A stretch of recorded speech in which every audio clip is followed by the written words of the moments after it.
مدرسہ بیت العلوم کونڈوا پونے اس official channel کو سبسکرائب ضرور کریں۔ یاد رکھیے، اس سے کسی ایک شخص کو نہیں، پورے مدرسے کو فائدہ ہوگا اور آپ کو اجر عظیم ملے گا۔ سورہ لقمان آیت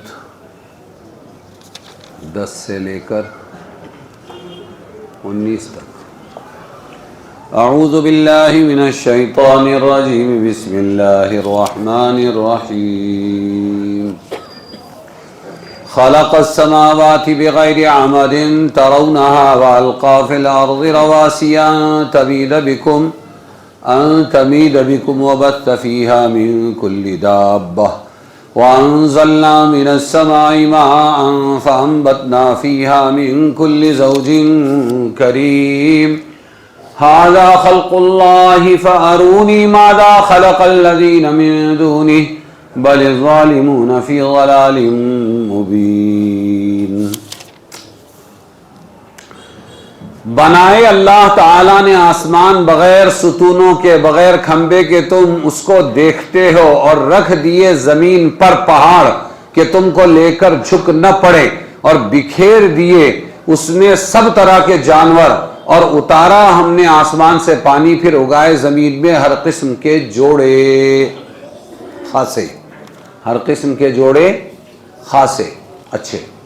یہ سب کچھ بنایا ہوا ہے اللہ کا، اب دکھلاؤ مجھ کو کیا بنایا ہے اوروں نے، جو اس کے سوا ہیں کچھ نہیں، لیکن بے انصاف صریح بھٹک رہے ہیں۔ کیا بتایا اللہ نے؟ پیدا کیا اللہ تعالیٰ نے کیا؟ آسمان، کیسے؟ بغیر کھمبوں کے، بغیر ستونوں کے، تم ان کو دیکھتے ہو۔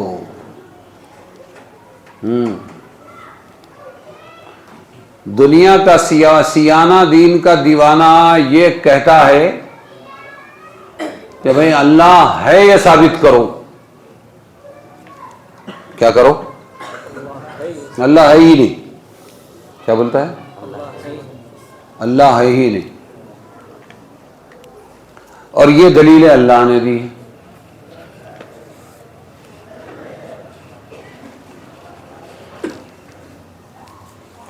ایسا ہی ایک مناظرہ ہوا ایک مرتبہ، امام ابو حنیفہ رحمۃ اللہ علیہ بولے میں آ جاؤں گا، وقت پر تھوڑا لیٹ ہو گئے۔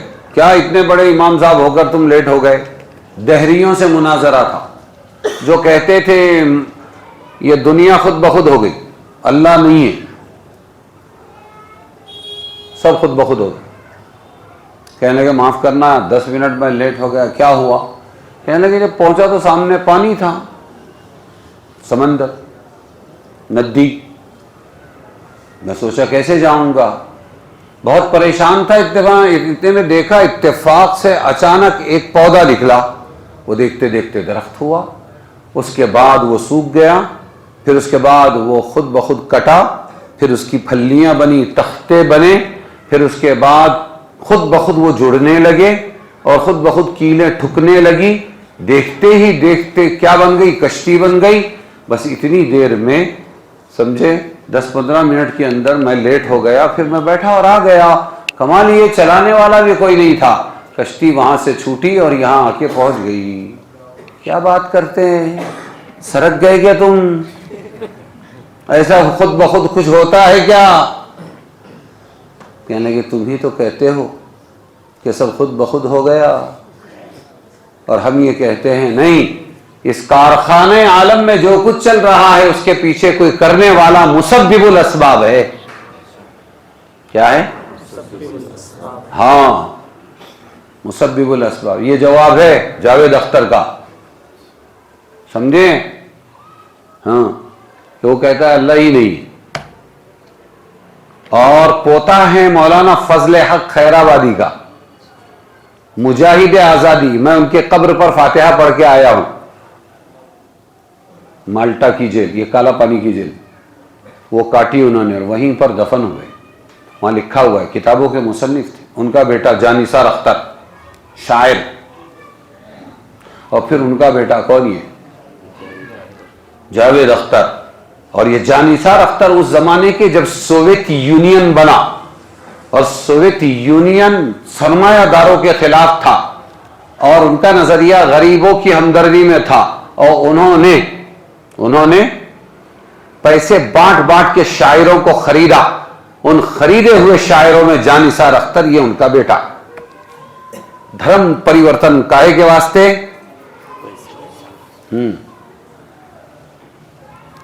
یہ ہے، اس لیے بدلے ہیں یہ مولانا لوگوں کی اولاد. اللہ کا انکار. ارے ہر سانس یہ کہتی ہے میں ہوں تو خدا بھی ہے. اللہ تعالیٰ خود قرآن میں کہتا ہے، تو قرآن کو نہیں مانتا چھوڑ. سنوریہم آیاتنا فی الآفاق وفی انفسہم، ہم عن قریب اپنی قدرت کی نشانیاں کہ ہم ہیں یہ دنیا میں بھی دکھائیں گے، اور تیری چھوٹی دنیا میں بھی بتائیں گے، تیری ذات میں بتائیں گے. کس میں بتائیں گے؟ تو ہر سانس یہ کہتی ہے میں ہوں تو ماننا پڑے گا. اور جس دن یہ اللہ کی آتما روح نکل گئی تو لاش ہو جائے گا. کیا ہو جائے گا؟ نتھنگ، کچھ بھی نہیں، خود بخود والے.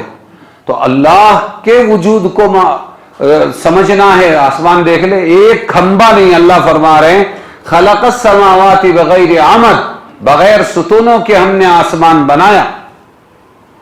ایک کھمبا نہیں. تو ایک چھت بنا 10 بائی 10 کی، کتنے؟ 10 بائی 10 کی ایک چھت بنا کے بتا دے، یا کسی نے بنایا ہو تو ہم کو بتا دے. لو چمک سے روکے گا کیسے؟ کسی نہ کسی طرح تو روکے گا. تو قدرت کی نشانیاں تو بھری پڑی ہے. تیری ذات میں کیڑا تھا، ایک جرثوم تھا، وہاں سے تیرے ماں باپ سے منتقل کر کے تیری ماں کے رحم مادر میں کس نے تیرا ڈیزائن بنایا؟ تیرا سٹرکچر کس نے بنایا؟ تیرا ڈیزائنر کون ہے؟ تیرا خون کو گوشت، اور گوشت کو پھر ہڈی، اور ہڈی سے پھر نسیں، اور پھر اس کے بعد تمام پارٹس، پھر تیرے دل کا حصہ، پھر تیرا گردہ، اور پھر اس کے بعد تیرا یہ پھیپڑا، اور تیری یہ عقل کس نے بنائی؟ تجھے شاعری کس نے سکھائی؟ بات سمجھے؟ تو یاد رکھنا تمہارا ہمارا ایمان اللہ کی ہدایت ہے. خدا جب دین لیتا ہے تو عقلیں چھین لیتا ہے. سب سمجھ میں آتا ہے، یہ سمجھ میں نہیں آتا. اور وہ کہتا ہے فیتھ کی بات مت کرو، خالی یقین وہ مت کرو، اور اسی کا نام تو ایمان ہے. ہاں، تو دل میں تو آتا ہے، سمجھ میں نہیں آتا. میں جان گیا بس تیری پہچان یہی ہے. اللہ دل میں آتا ہے. تو اللہ نے آسمان بنائے بغیر کھمبوں کے، تم دیکھتے ہو اپنی آنکھوں سے. پھر زمین پر رکھ دیے پہاڑ. کیوں؟ نیچے پانی ہی پانی ہے، کہیں تم کو لے کے زمین نہ جھک جائے، اس لیے پہاڑوں سے اس کو گاڑ دیا. اور پھر آگے کی نشانی کیا؟ کہ اللہ نے بکھیر دیے اس میں ہر طرح کے جانور قائم زمین میں. کہ مچھلیاں ہم نے لائے. کہاں سے لائے؟ کہ فلانی جگہ سے، فلانی جگہ سے، فلانی جگہ سے. ارے پہلی مچھلی کس نے پیدا کی؟ سمندروں میں کس نے جا کے چھوڑا تھا؟ مچھی پالن کس نے کیا تھا؟ ہاں، پہلا سانپ کہاں سے، پہلا بچھو کہاں سے، پہلا کیڑا کہاں سے، پہلا بندر کہاں سے؟ کون لایا تھا؟ ان کی نسلوں کو تم لا رہے ہو خرید کر. تو سارے جنگلوں کو کس نے بھر دیا؟ سارے سمندروں کو کس نے بھر دیا؟ نہیں، وہ ایسی آٹومیٹک ہو جاتا ہے. ایسی آٹومیٹک. مولانا نے بہت اچھا جواب دیا، مفتی شمائل. بولے ڈائناسور قرآن میں کیوں نہیں؟ اس نے پوچھا. اس کا مطلب ڈائناسور کا تذکرہ نہیں تو قرآن معتبر نہیں.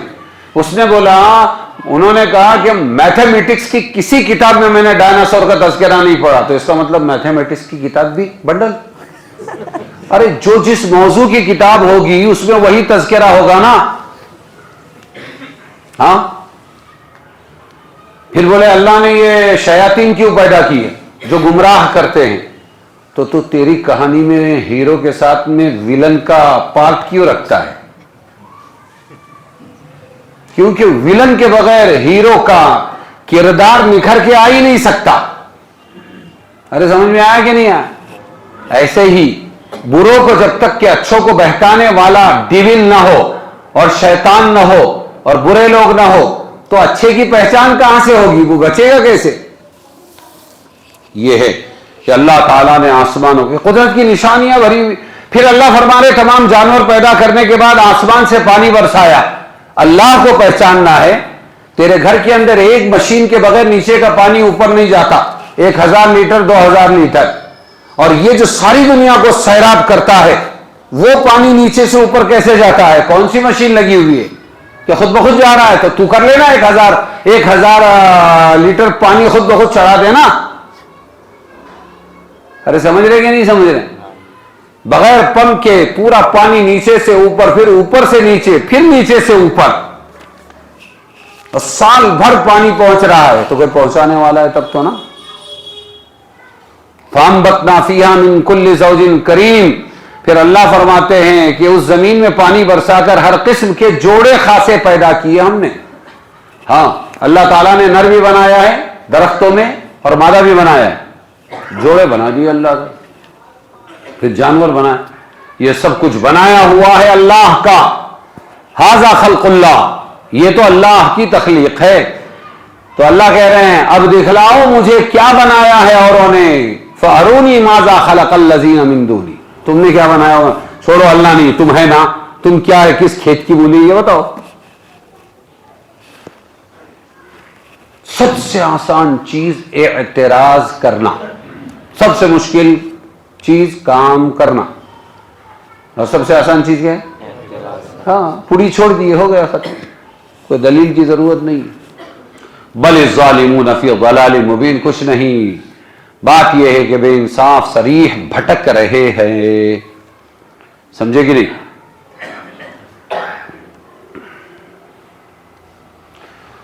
تو اب سوال یہ ہے، معنی یہ ہوں گے کہ اللہ تعالیٰ نے آسمانوں کو بغیر کھمبوں کے پیدا کیا جیسا کہ تم دیکھ رہے ہو. ایک معنی یہ بھی ہو سکتے ہیں کہ آسمان کھمبوں پر قائم ہیں. آسمان کائے پہ قائم ہے؟ ہاں، یہ بھی ایک تفسیر ہے کہ آسمان کے کھمبے ہیں. آسمان کھمبوں پر، ستونوں پر قائم ہیں. ان کو تم دیکھ نہیں سکتے، وہ غیر مرئی ہے، نہ دکھنے والے کھمبے ہیں. یہ تفسیر ابن عباس، اکرمہ، مجاہد سے منقول ہے. سمجھے؟ ابن عباس صحابی ہیں اور اکرمہ بھی صحابی ہیں. اکرمہ ابن ابی جہل اور مجاہد یہ تابعی ہے. ان مفسرین نے یہ کہا ہے کہ آسمان کے، اللہ نے یہ جو الفاظ کہے نا، وہ الفاظ سے اشارہ ملتا ہے کہ خلق السماوات، اللہ نے پیدا کیا بغیر آسمان کو بغیر کھمبوں کے، ترونہا کہ تم اس کو دیکھتے ہو. یعنی ایسے کھمبوں سے بنایا اللہ نے آسمان جن کو تم نہیں دیکھ سکتے. کھمبے ہیں لیکن دکھتے نہیں. ان مفسرین کا یہ کہنا ہے. اور اکثر مفسرین کا یہ کہنا ہے کہ کھمبے ہے ہی نہیں. وہاں بغیر آمدین، بغیر آمدین پہ رک کر ترونہا کو پہلے سے جوڑا جائے گا. کیا کہ آسمان بنائے بغیر کھمبوں کے، ترونہا تم آسمان کو دیکھتے ہو. سمجھ میں آیا؟ اور میں نے پہلے جو کہا اس میں رکیں گے نہیں. اللہ نے آسمانوں کو پیدا کیا بغیر آمدن ترونہا، ایسے کھمبوں کے بغیر جنہیں تم دیکھ سکو، نہ دکھنے والے کھمبے. دونوں تفسیر ہے اپنی جگہ. سمجھ میں آیا؟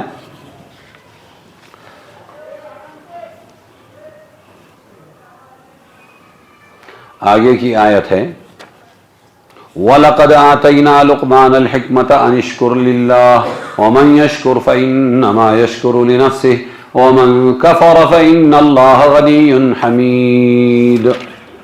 اور ہم نے دی لقمان کو عقل مندی. کس کو؟ لقمان علیہ السلام کو دی ہم نے عقل مندی کے حق مان اللہ کا. ان اشکر للہ، حق مان شکریہ ادا کرے. یعنی ہم نے دی لقمان کو عقل مندی کے حق مان اللہ کا. اور جو کوئی حق مانے اللہ کا تو مانے گا اپنے بھلے کو. شکر کرنے والا اپنے بھلے کو ہی حق شکر ادا کرتا ہے. اور جو کوئی منکر ہوگا تو اللہ بے پرواہ ہے، سب تعریفوں والا ہے. تو نہیں مانتا مت مان اللہ کو. اللہ کی شان گھٹتی نہیں ہے. ایک بھی ماننے والا نہ ہو تو اللہ اللہ ہے. سمجھ میں آیا؟ اب دیکھو نصیحتیں ہیں لقمان علیہ السلام کی اپنے بیٹے کو. وَإِذْ قَالَ لُقْمَانُ لِابْنِهِ، اور جب کہا لقمان نے اپنے بیٹے کو، جب اس کو سمجھانے لگے، وَهُوَ يَعِظُهُ، جب اس کو سمجھانے لگے، کیا سمجھانے لگے؟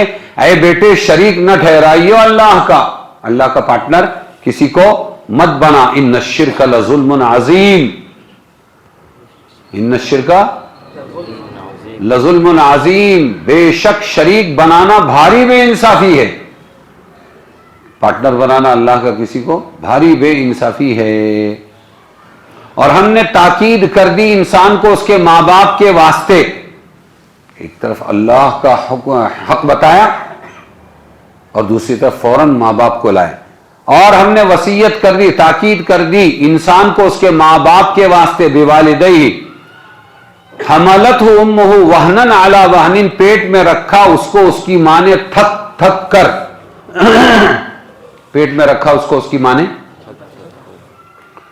تھک تھک کر، وفصالہ فی عامین، اور دودھ چھڑانا ہے اس کا 2 برس میں، 2 برس میں دودھ چھڑانا ہے، 2 برس تک دودھ پیے گا وہ۔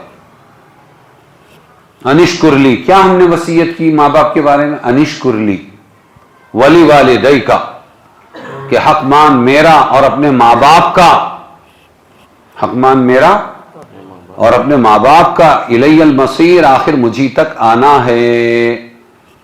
اور اگر وہ دونوں تجھ سے اڑیں اس بات پر کہ شریک مان میرا اس چیز کو جو تجھ کو معلوم نہیں، تو ان کا کہنا مت مان، ان کا حق ادا کرنا ہے، ان کا اکرام کرنا ہے، ان کے ساتھ اچھا سلوک کرنا ہے، لیکن وہ یہ بولے نہیں مسلمان نہیں رہنے کا، تو بھی کافر ہو جا، مشرک ہو جا، تو پھر ماں باپ کی نہیں ماننا۔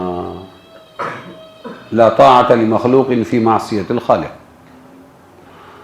لیکن ساتھ میں کہہ رہے ہیں ان کی بات مان کے کفر و شرک مت کر۔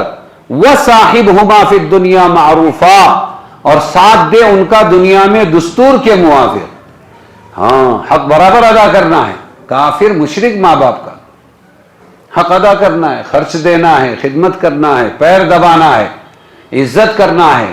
وہ پوجا کر رہی ہے، وہ ٹیکا لگا رہا ہے، وہ مندر میں جا رہا ہے، تب بھی ماں ماں ہے، باپ باپ ہے، تو نے نہیں کرنا ہے یہ کام۔ سمجھ میں آیا؟ ہاں۔ اور کسی نے خوب کہا کہ ماں ماں ہے، اور ماں کا احترام اپنی جگہ ہے، چاہے ماں فاحشہ کیوں نہ ہو، کسبیہ کیوں نہ ہو، دھندے والی کیوں نہ ہو، وہ ایک الگ گناہ کا پارٹ ہے اس کا، لیکن ماں ہونے کی حیثیت سے وہ ماں ہے، قابل احترام ہے وہ۔ سمجھ رہے کہ نہیں؟ نیچے کیا وحی نازل ہو رہی کہ ادھر دیکھنا میرے منہ، یہاں دھیان دو نا۔ معروفہ، دونوں کے ساتھ میں دنیا میں دستور کے موافق رہو۔ واتبع سبیل من اناب الی، اور راستہ کس کا چلو؟ راہ چل اس کی جو رجوع ہوا میری طرف، دیندار ایمان والے موحد۔ ثم الی مرجعکم، پھر میری طرف ہے تم کو آنا واپس لوٹ کر، فانبئکم، پھر میں جتلا دوں گا تم کو جو کچھ تم کرتے تھے۔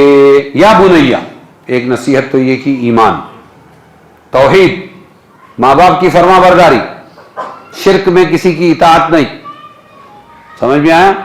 دوسرا، اے بیٹے، یا بنیا انہا ان تکن مثقال حبۃ من خردل، اے بیٹے اگر کوئی چیز ہو برابر رائی کے دانے کے، کس کے برابر؟ رائی کے دانے کے، پھر وہ ہو کسی پتھر میں، اور وہ رائی کے دانا کہاں ہو؟ پتھر میں، اندر ہو پتھر میں، یا آسمانوں میں، یا زمین میں، لا حاضر کرے اس کو اللہ، بے شک اللہ اس کو بھی حاضر کرے گا۔ رائی کے دانے کے برابر تیرے اچھائی اور برائی دونوں کو اللہ حاضر کرے گا۔ ان اللہ لطیف خبیر، بے شک اللہ جانتا ہے چھپی ہوئی چیزوں کو، خبردار ہے۔ یا بنیا، دوسری نصیحت کیا ہوئی؟ کائے کے بارے میں؟ کہ عمل اللہ کے سامنے ہے اور تجھے اس کا حساب دینا ہے، اللہ لائے گا، چھوٹے سے چھوٹا، کوئی چیز اللہ سے چھپی ہوئی نہیں۔ تیسری چیز، یا بنیا اقم الصلاۃ وامر بالمعروف، اے بیٹے قائم رکھ نماز کو اور سکھلا بھلی بات، وامر بالمعروف، اور سکھلا بھلی بات، ونہا عن المنکر، اور منع کر برائی سے، برائیوں سے روکو لوگوں کو، وَاصْبِرْ عَلَى مَا أَصَابَكَ، اور تحمل کر جو تجھ پر پڑے، برداشت کر مصیبت کو، برداشت کر مصیبت کو، ان ذالک من عزم الامور، بے شک یہ ہے ہمت کے کام. برداشت کرنا یہ کیا ہے؟ ہمت کا کام. اب اور ایک نصیحت ہے وَلَا تُصَعِّرْ خَدَّكَ لِلنَّاسِ وَلَا تَمْشِ فِي الْأَرْضِ مَرَحًا, اور اپنے گال مت پھلا لوگوں کی طرف اور مت چل زمین پر اتراتا, بے شک اللہ کو نہیں بھاتا کوئی اتراتا بڑائی کرنے والا. اپنے گال مت پھلاؤ. سمجھ میں آیا؟ ہاں, اپنے گال مت پھلا لوگوں کی طرف, وَلَا تَمْشِ فِي الْأَرْضِ مَرَحًا, اور مت چل زمین پر اتراتا, اکڑ مکڑ کے مت چلو. اللہ تعالیٰ کو ہر کوئی اتراتا ہوا بڑائی کرنے والا فخور یہ پسند نہیں. اور کیا نصیحت؟ وَاقْصِدْ فِي مَشْيِكَ وَاغْضُضْ مِنْ صَوْتِكَ, اور چل بیچ کی چال اور نیچی کر آواز اپنی. چال کیسی چلنا چاہیے؟ نہ عورتوں کی طرح نازنینہ چال, اور نہ متکبرین کی طرح ٹھاک ٹھاک ٹھاک ٹھاک, ہٹو بچو. اس کے بیچ کی چال چلو, مردوں والی, وقار والی. اور کہ اپنی آواز کو نیچی رکھ, چلا پکار مت کرو, اپنی آواز کو ضرورت کے وقت اونچی رکھو. ان انکر الاصوات لصوت الحمیر, بے شک بری سے بری آواز گدھے کی آواز ہے. کس کی آواز ہے؟ اگر آواز بہت نکالنا, چلا پکار کرنا یہ اچھا ہوتا, خوب ہوتا, تو پھر گدھا سب سے زیادہ تعریف بٹورنے والا ہوتا, کیونکہ اس کی آواز سب سے زیادہ. اور ہم گدھے کی آواز کو پسند نہیں کرتے. ڈھینچو ڈھینچو ڈھینچو, ہم بولتے ہیں کیا گدھے کی طرح چلا رہا, تو آپ بھی تو گدھے کی طرح مت چلاؤ نا. دیکھو یہ آداب بھر دیے ہیں, ایسا کرو ایسا کرو ایسا کرو. تو لقمان علیہ السلام نے اپنے بیٹے کو کی, اللہ نے قرآن میں ذکر کیا, وہ ہمارے لیے کہ ہم کو کیسے رہنا چاہیے یہ بتلایا. بات سمجھے کہ نہیں؟ اب یہ لقمان علیہ السلام کون تھے؟ وہب ابن منبہ کی روایت کے مطابق ایوب علیہ السلام کے بھانجے تھے.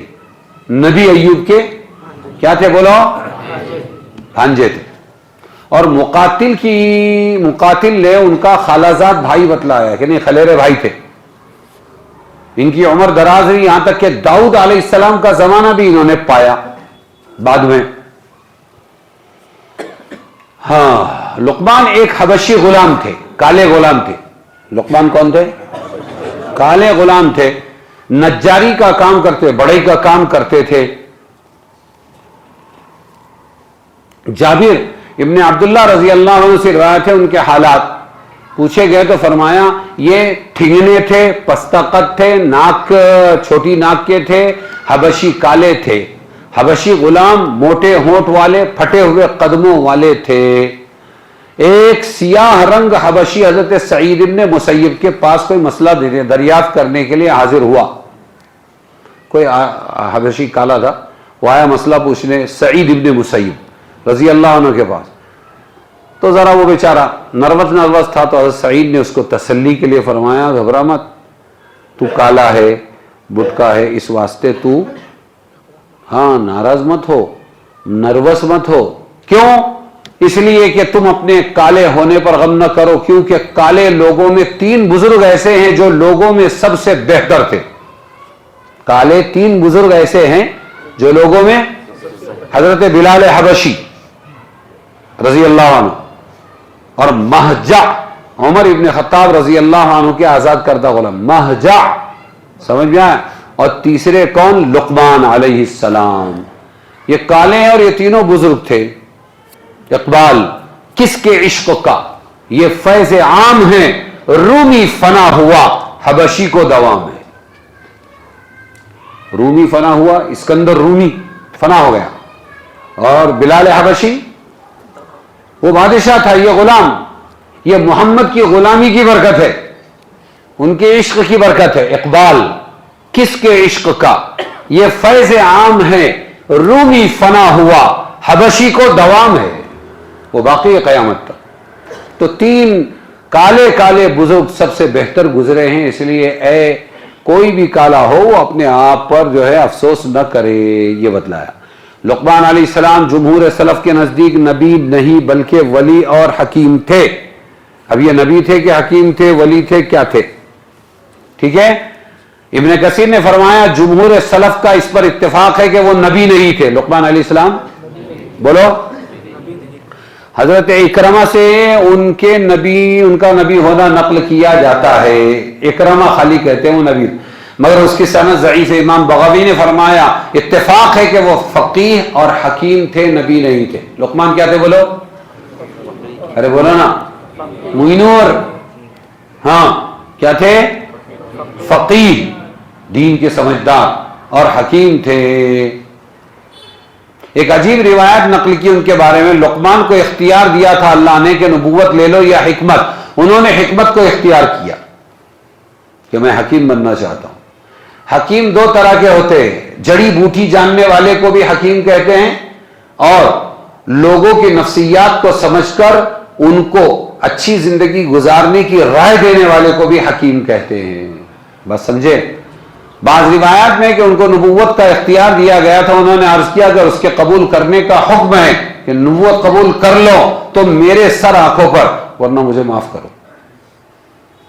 سمجھ میں آیا؟ جب کسی نے پوچھا ان سے کہ آپ نے ایسا کیوں کیا، کہنے لگے اختیار دیا گیا تھا، اگر اللہ دے دیتا نبوت تو مدد بھی کرتا، اور اگر میں اختیار کرتا تو پتہ نہیں مدد ہوتی نہیں ہوتی. یہ شریعت کا مزاج ہے. جو عہدے مانگتا ہے عہدہ مل بھی جائے تو مدد نہیں ہوتی اللہ کی طرف سے،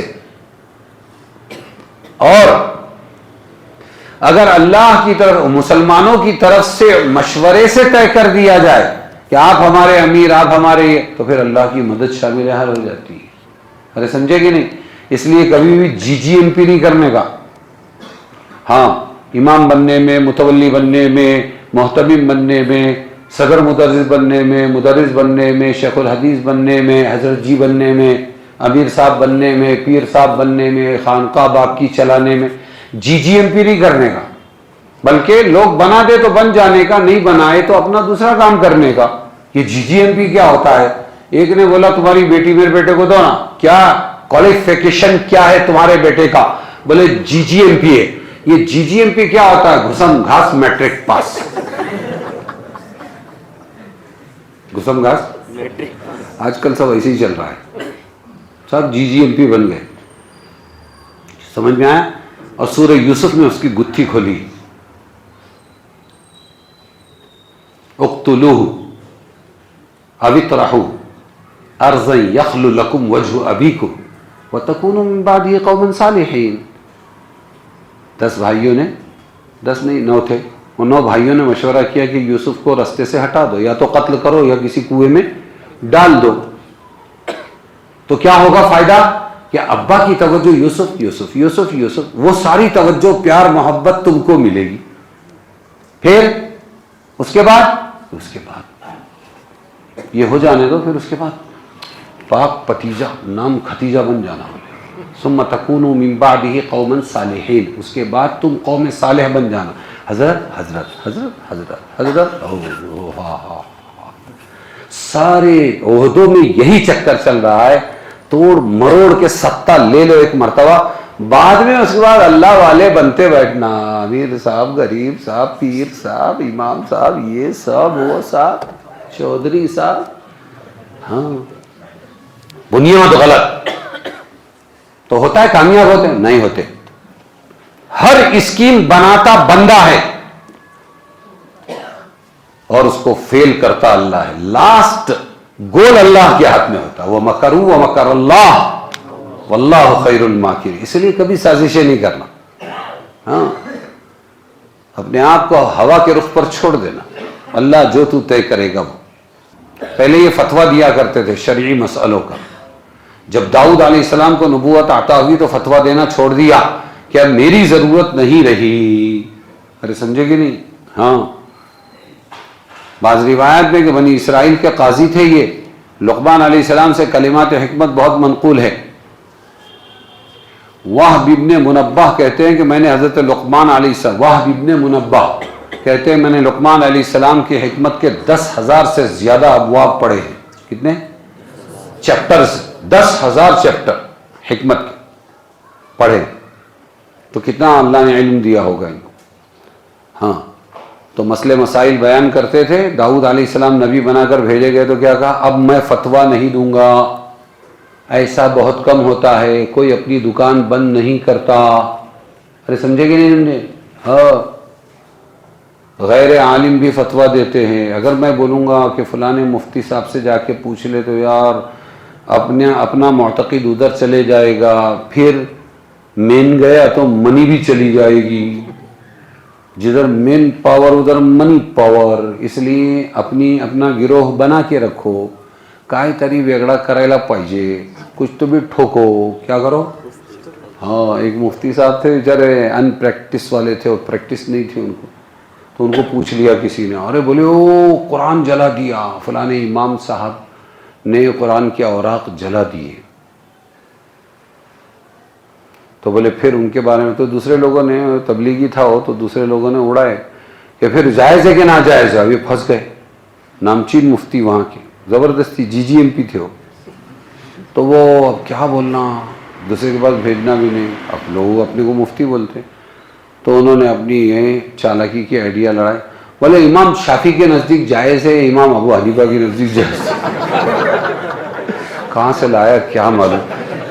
وہ دونوں کے فرشتوں کو بھی خبر نہیں، اس میں کوئی اختلاف ہی نہیں ہے. قرآن کے جو اوراق بوسیدہ ہو جاتے ہیں ان کے 3 حکم ہیں، اور بالاتفاق ہے وہ.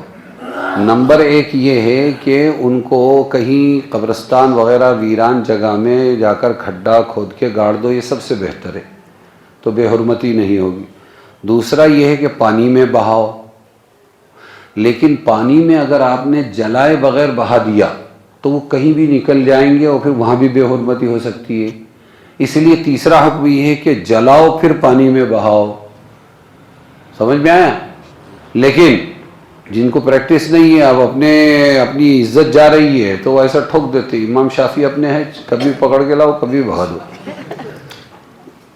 اچھا، آگے ایک روز بڑی باتیں سنا رہے تھے. یہ لقمان علیہ السلام ایک بار بڑی مجلس کو باتیں سنا رہے تھے اپنی. ایک شخص آیا، اس نے سوال کیا تم وہی ہو نا جو میرے ساتھ فلاں جنگل میں بکریاں چرایا کرتے تھے؟ لقمان علیہ السلام نے فرمایا ہاں میں وہی ہوں. اس شخص نے پوچھا پھر آپ کو یہ مقام کیسے حاصل ہوا؟ پیشوا بن گئے اتنے بڑے، آپ لوگ آپ کی عزت کرتے ہیں، آپ کی کلمات سننے کو دور دور سے آتے ہیں. انہوں نے فرمایا 2 وجہوں سے. کس وجہ سے؟ 2. ایک تو ہمیشہ سچ بولنا، دوسرے فضول باتوں سے بچنا. ایک ہمیشہ سچ بولنا، تو ہاں تو پکا ارادہ کر لو کہ بولیں گے تو سچ بولیں گے. اور دوسرے فضول باتوں سے بچنا، بیکار کی باتوں میں نہیں لگنا، بچنا. ارے سمجھ میں آیا؟ اور بھی ہے دوسری وجوہات بھی، یہ 2 ہے.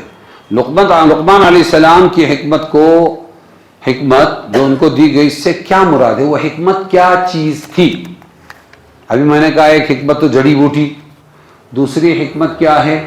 زندگیاں بنانے کے صحیح فیصلے ان کو بتانا. ابو حیان نے کہا حکمت سے مراد وہ کلام ہے جس سے لوگ نصیحت حاصل کریں، وہ بات جس سے لوگ نصیحت حاصل کریں اور ان کے دلوں میں اثر ہو، اور جس کو لوگ محفوظ کر کے دوسروں تک پہنچائیں.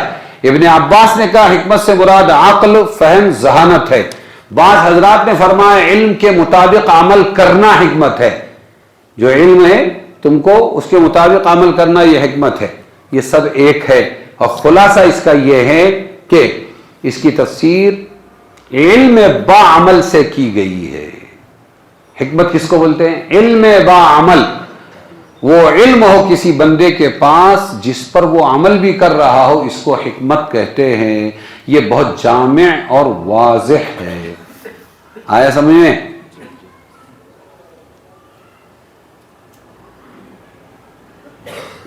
ماں باپ کی شکر گزاری اور اطاعت فرض ہے، مگر حکم الہی کے خلاف کسی کی اطاعت جائز نہیں ہے. اگرچہ ہم نے اولاد کو اپنے ماں باپ کی اطاعت شکر گزاری کی بڑی تاکید کی، اپنی شکر گزاری اطاعت کے ساتھ ساتھ کہا کہ ماں باپ کا بھی حق ادا کرو، لیکن شرک ایسا ظلم عظیم ہے، سنگین جرم ہے، وہ ماں باپ کے کہنے سے اور مجبور کرنے سے بھی کسی کے لیے جائز نہیں ہوگا. اگر کسی کو اس کے ماں باپ اللہ تعالیٰ کے ساتھ شریک قرار دینے پر مجبور کرنے لگے تو اس معاملے میں ماں باپ کا کہنا ماننا جائز نہیں ہے. سمجھ میں آیا؟ ہاں.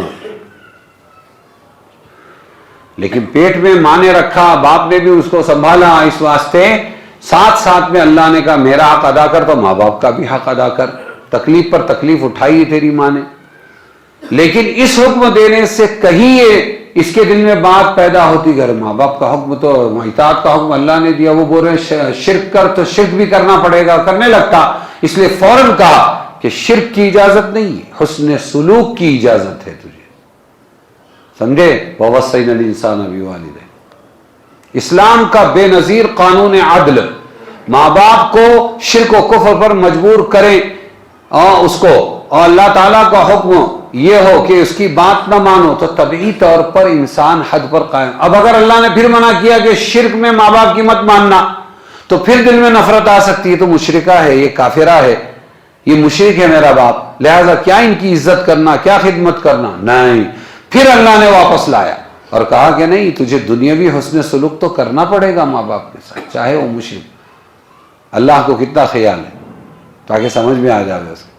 وَصَاحِبْهُمَا فِي الدُّنْيَا مَعْرُوفًا، اور اچھی زندگی گزارو دنیا میں اپنے ماں باپ کے ساتھ میں، معاملات میں خدمت کرنا، بے ادبی نہ کرنا، ان کی بات کا جواب ایسا نہ دو جس سے ان کو تکلیف پہنچے.